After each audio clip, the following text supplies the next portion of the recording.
Welcome back to Sunny Life Channel. Thank you so much, guys, for tuning in. I'm here to update you of what is going to happen on the Queen from the 9th to the 13th of November 2020 on Monday.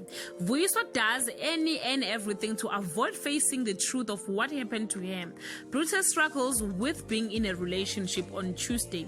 Vuyiswa takes out her pain on everyone around him.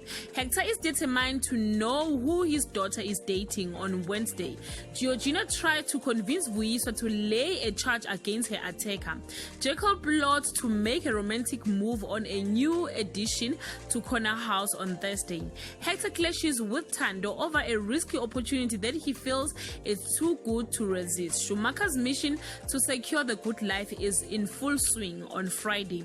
Tato hosts an event that forces Vuyiswa to come face to face with her demons. Schumacher gets closer and closer to his dream of luring a new cash cow. Guys, this is all I have for today. You can leave your comment below and share your thoughts. Till we meet again, I love you so much, guys. Bye.